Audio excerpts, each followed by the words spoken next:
Some people are still afraid of sailing through this region because more than 50 ships and 20 planes have disappeared here since the mid-19th century. You won't find this place on a regular paper map, as it's not an official region of the Atlantic Ocean.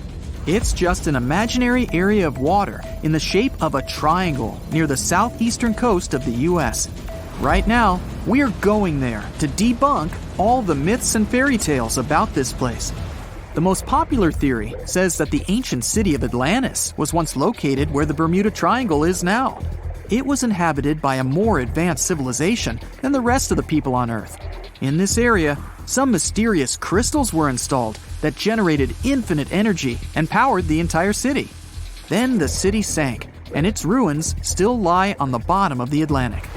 But among its ruins, there are still places where crystals work. They're the reason for most disappearances. Crystals randomly release beams of energy towards the surface and disable the electronics of planes and ships. There are no facts to support this theory. Someone once wrote this legend in a book about the Bermuda Triangle, and some people have been supporting it ever since. However, there's some oddity associated with electronics. Astronauts of the International Space Station noticed the Earth's magnetic field is weakened in the Bermuda Triangle area. This field is a shield that protects us from solar radiation. Above the triangle, the particles of the sun's rays move faster than in any other part of the planet. This causes unstable work in the electronics of satellites flying in the atmosphere of Earth. It doesn't apply to ships and planes, though. There's also a theory that the Bermuda Triangle is the center of a magnetic anomaly causing navigation errors, but regular checks of the magnetic map of this region don't reveal any issues. You arrive at the place, the water is calm, and there's no coming storm in sight. You look at the compass and see the arrow moving from side to side. Oh no, it's begun! Panic rises within you, and you quickly turn the steering wheel of the ship to sail away from this place. Oh, stop. There has long been an explanation for the strange compass behavior in this area. The Bermuda Triangle is one of the rare places on the planet where true north and the magnetic one are in the exact same direction. True north is the geographic north pole of our planet. Magnetic north directs to the north magnetic pole, which constantly wanders around the Earth. Sometimes these poles coincide, and the straight line that connects north and south is called the agonic line. If you fall into this line, your compass will behave strangely. It won't point exactly to the north. Imagine that you're the captain of a ship sailing in the Bermuda Triangle at the beginning of the 20th century. You need to know where north is to get to the shore. You look at the compass and it points incorrectly. You're deviating from your original course and sailing in the wrong direction. There's the Caribbean Sea near the triangle, peppered with small islands. The sea floor here isn't deep. The ship can get in shallow waters. And now, the ship is stuck on a shoal, and you have no idea where you are. If this were the 21st century, the ship's captain would be able to reach the shore using GPS and other modern navigation. But the most interesting thing is that the compass would work correctly this time, since the magnetic North Pole hasn't already coincided with the true one for a long time in the territory of the Bermuda Triangle. The agonic line is somewhere far away from here. There are no problems with navigation now, but for some reason, this is where ships disappear. In fact, not just here. Throughout the Atlantic Ocean, there are places where many more ships have gone. The Bermuda Triangle is not even in the top 10 of such places. One of the main reasons why many ships are lost here is that one of the most popular shipping routes in the Atlantic passes through the Bermuda Triangle. And the more ships in one place, the more shipwrecks. Simple probability. Other theories say there's a space-time rift in this region. Ships and planes fall into this rift and end up in the past or the future. But for some reason, there's not a single proof of this myth. There's no reason to think that the rift is hidden somewhere here. The base of an extraterrestrial civilization is located in the Bermuda Triangle. Visitors from other galaxies steal sea vessels along with the crew, so no one finds the wreckage of the ships. This is also a popular myth that has no scientific justification. Sunken ships are not found here, as there's one of the deepest trenches in the world. Any sinking ship will sink to a depth of about 19,000 feet. The enormous pressure and distance makes it difficult to find the ships. Also, the The Puerto Rico Trench is nearby. In some spots, it's as deep as 27,500 feet. The Kraken lives somewhere in the triangle. It's a huge squid that sinks ships and is also a legend that sailors tell each other. However, gigantic squids live in the depths of the ocean. They can grow to the size of half a train car, but no cases have been recorded where they have sunk a large vessel. And in the area of the Bermuda Triangle, they've never even been seen. People in the past didn't know about the existence of these creatures, so when they saw them for the first time, they described them as huge, terrible monsters. Giant squids are some of the most elusive creatures on Earth, and scientists had to use sonar equipment to find them. They don't like to leave the dark depths and are likely to be afraid of the sound of any ship. A more realistic hypothesis about the mystery of the Bermuda Triangle is methane. Large deposits of this gas can be found under the seafloor of this region. From there, methane is released into the water. It takes the form of huge bubbles that quickly rise to the surface. Then, the gas makes the water almost boil, creating waves that sink ships. The theory is quite realistic, but numerous studies still haven't confirmed the presence of an increased concentration of methane in the region. Last time this phenomenon occurred was 15,000 years ago. Another credible theory implies the appearance of rogue waves. Imagine a clear, calm sea without wind. Suddenly, you hear a loud hum. In just a few seconds, a huge wave, 100 feet tall, appears from the calm surface and falls on your ship. Some scientists believe rogue waves are created by a surface sea current colliding with a strong headwind. There's a version claiming the wave is born because of the collision of warm and cold currents. But the most interesting theory says the waves are formed by kinetic vampirism. Under certain natural conditions, waves can exchange kinetic energy. And among all the waves, there will be one, the vampire, that gets the energy of all the others. When it accumulates enough energy, the vampire wave spills it out. This explains the force of the impact and its sudden disappearance. This phenomenon is observed in all the waters of the world's oceans, but there's no evidence that it occurs most often in the Bermuda Triangle. If rogue waves appeared there, it was not during a calm. A restless sea is the main reason for ship disappearances in the Bermuda Triangle.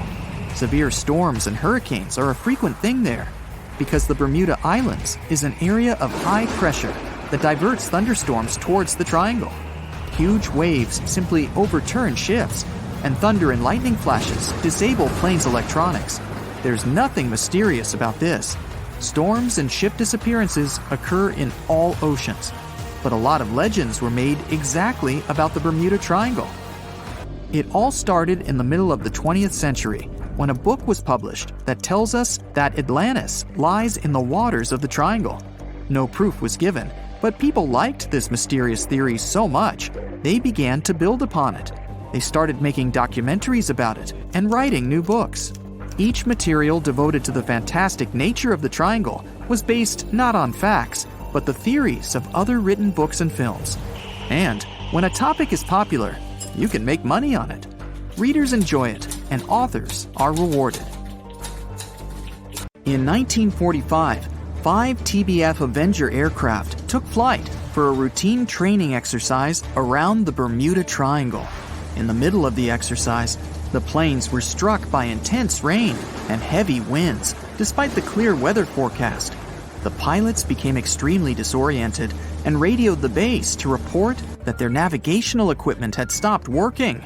The last thing the base heard was, "When the first plane drops below 10 gallons, we all go down together." And then, static. The 5 planes and their 14 passengers were never seen or heard from again. On his very first voyage to the New World in 1492, Christopher Columbus sailed through the Bermuda Triangle. Columbus reported that one night, when he was on the deck of the ship, he noticed a giant light appear in the distance, unlike anything he had ever seen before. Columbus looked at his compass for direction, and it gave off erratic readings. You might have noticed that the Bermuda Triangle doesn't appear on any world map. This is because official institutions refuse to acknowledge that the area actually exists. In March 1918, carrying a crew of 306 people, the USS Cyclops left Barbados and headed home to Baltimore. The ship passed through the Bermuda Triangle on its journey and was never seen again. The Cyclops never issued any distress signal and disappeared without any explanation, making it the largest ship to go missing in the Bermuda Triangle. No wreckage has ever been found. No one exactly knows how many ships and planes have disappeared in the Bermuda Triangle. The rough estimate is 50 ships and 20 planes. Most of the time, the disappearances had no explanation and no wreckage has ever been left behind. In the year 1800, a large sailing vessel called the USS Pickering departed from the U.S. on its way to the West Indies. The ship sailed into the Bermuda Triangle along with its 90-man crew and was never heard from again. The USS Pickering was the first ever confirmed ship to vanish in the Bermuda Triangle.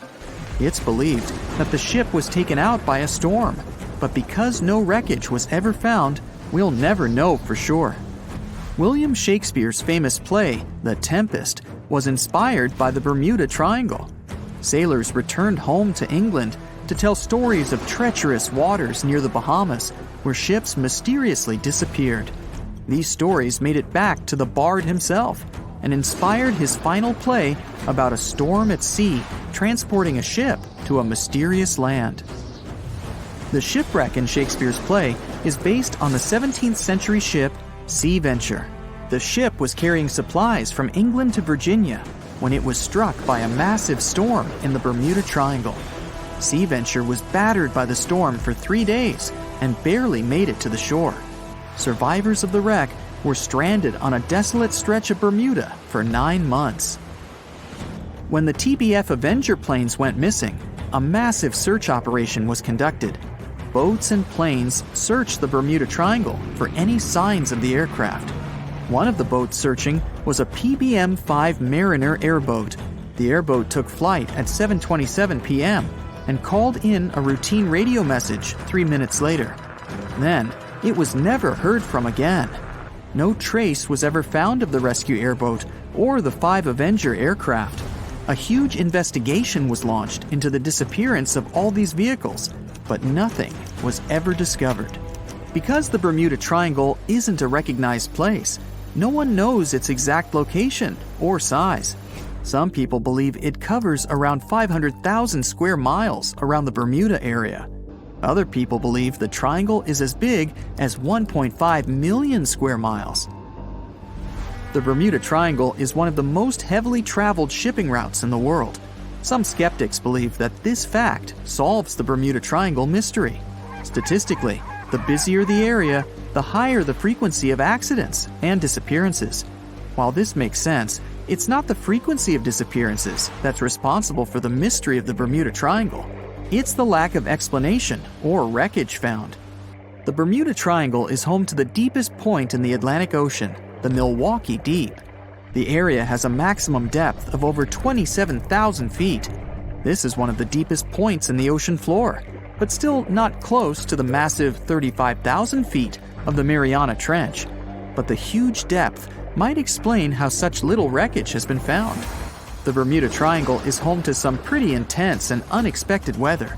Storms build up quickly and unexpectedly, then disappear soon after. If you blink, you might miss it. This could explain why few distress signals are issued. Pilots and sailors never saw the weather coming. In the year 1800 again, the ship USS Insurgent was on patrol when it stopped briefly at a coastal base before heading back out to sea.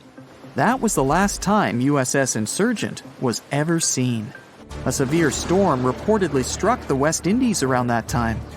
It's believed that storm was so powerful, it could have caused the sinking of both the USS Insurgent and USS Pickering, which vanished around the same time. Like the Pickering, no wreckage of the Insurgent was ever discovered.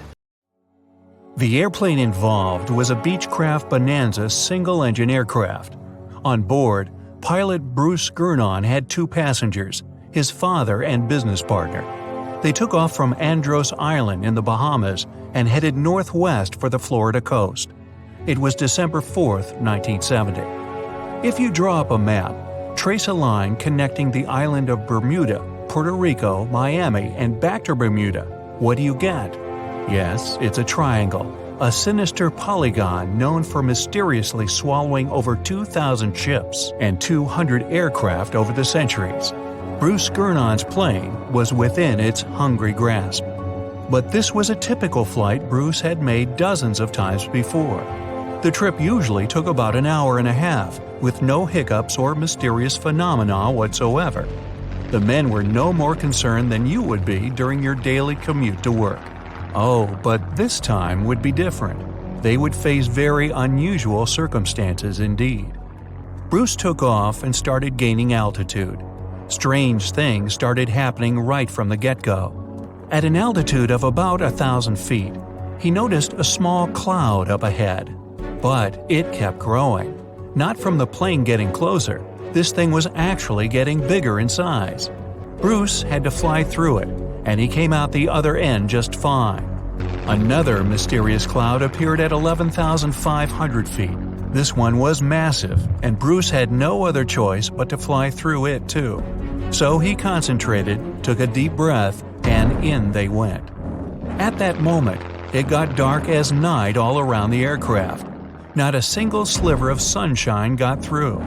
But this wasn't a storm cloud, and it wasn't raining. Bruce was starting to get worried, and then, bam! He saw flashes of white light. They would appear and vanish quickly like lightning. But this pilot knew this certainly was no lightning. The flashes were so bright, they lit up the whole space around them.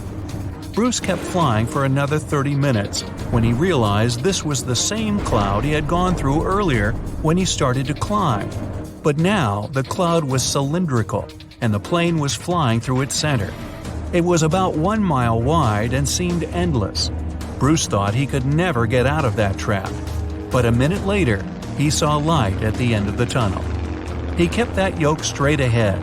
He was almost out of this nightmare. But all of a sudden, unexplainable things started happening again. The walls of the cloud tunnel began to narrow. They were closing in on the plane. The navigational instruments started wigging out. The compass was spinning by itself counterclockwise. The electronic instruments were all malfunctioning. It was like the plane was being operated by something else, or it was moving inside some kind of current. All of Bruce's attempts to take control were to no avail. He kept flying through that tunnel, bound and determined to get out of this thing and live to tell the tale. The walls kept narrowing, smaller and smaller, wrapping like a vortex. Bruce was running out of time. He had to get out of this place fast. The next 20 seconds were the most intense of his life. But then, he burst out of this foggy trap.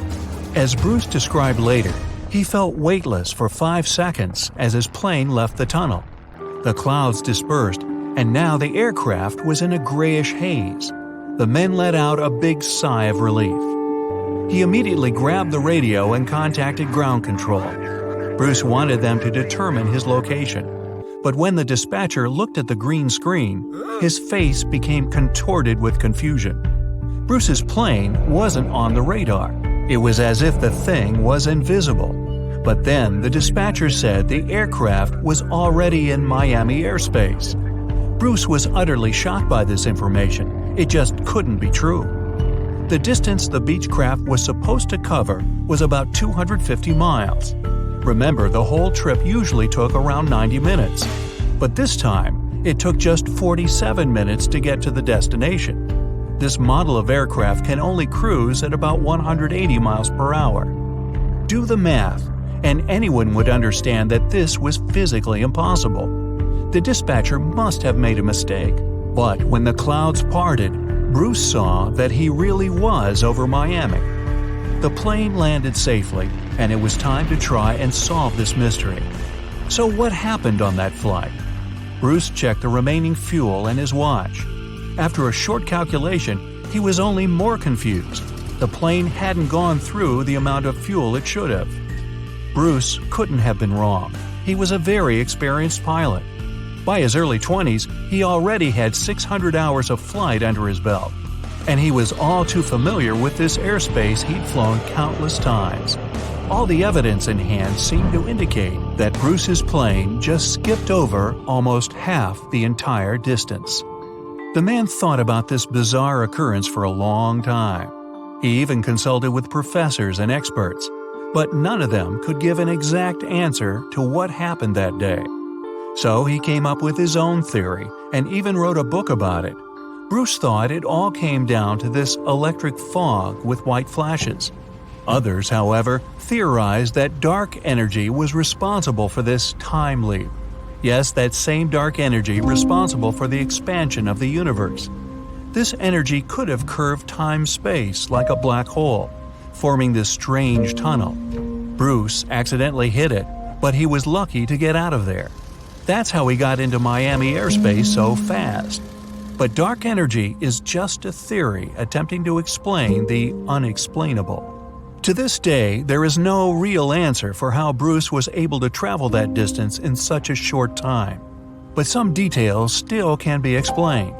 Archive records show that 84 sunspots were recorded that day, as well as a huge solar wind moving almost 440 miles per second. This would cause disturbances in the Earth's magnetosphere that could throw off the plane's instruments and radars. So Bruce's version that he was in an electronic fog could be right. And about these weird clouds. The thing is, they're pretty commonplace things in this area.